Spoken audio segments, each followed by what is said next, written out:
Bonjour à toute l'équipe. Rémi, vous êtes habitant de Haute-Garonne et vous êtes chauffeur-livreur et surtout Mmh, motard. tout à fait. Vous êtes inquiet? Pas par rapport à ma moto parce qu'elle est parfaitement entretenue puisque je suis motard. Parce que Mmh. moi, si ma moto elle est pas entretenue, bah, je suis mort, Mmh.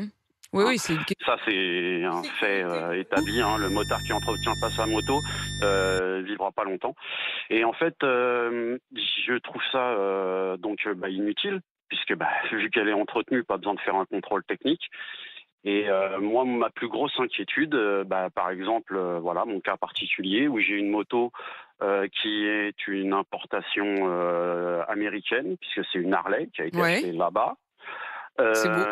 qui a subi des modifications d'origine et qui est passée aux mines et qui a été validée.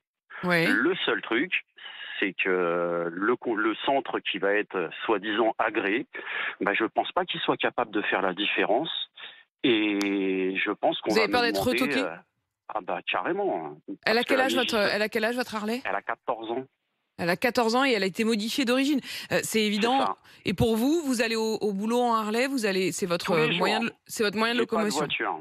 Ouais, c'est votre moyen de locomotion. Voilà. Rémi, je voudrais justement qu'on puisse en parler avec notre invité Tony Renucci.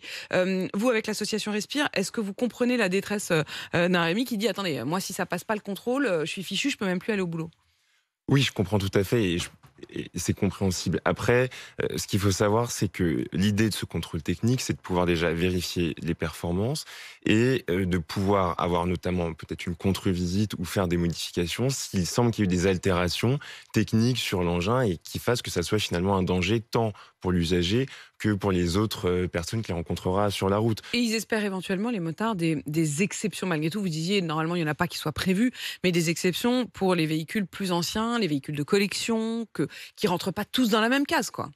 Alors, sur les véhicules de collection, j'ai pas vu d'exception. Il me semble Mm. pas que c'était mentionné dans le décret. Peut-être qu'il va y avoir des modifications parce qu'aujourd'hui, on attend de voir du coup la réaction du gouvernement et donc probablement, j'imagine, un nouveau décret. Après, la décision du Conseil d'État qui est tombée simplement hier, hein. Exactement. Donc, il y aura sûrement un nouveau décret qui sera pris pour justement ajuster la date et ajuster le planning de réalisation de ce contrôle technique. Donc, il y a peut-être des discussions à avoir, mais le plus important, c'est vraiment de garder l'esprit de cette mesure, c'est-à-dire qu'il y ait un effet de contrainte et notamment envers les véhicules qui ne sont plus aux normes et qui sont donc dangereux. Et vous avez donc fait plier Emmanuel Macron, puisque, je le disais, lui voulait repousser de plusieurs mois, voire même de 2 ans, ce contrôle technique obligatoire pour les deux roues. Mais vous avez saisi le Conseil d'État et vous avez obtenu gain de cause. Je rappelle également que le contexte est aux deux roues, puisqu'il y a eu plus 12% de ventes de deux roues cette année, alors qu'au même moment, il y a moins 10% de ventes de voitures. On verra si, avec cette décision que vous avez obtenue, vous découragez ces ventes de deux roues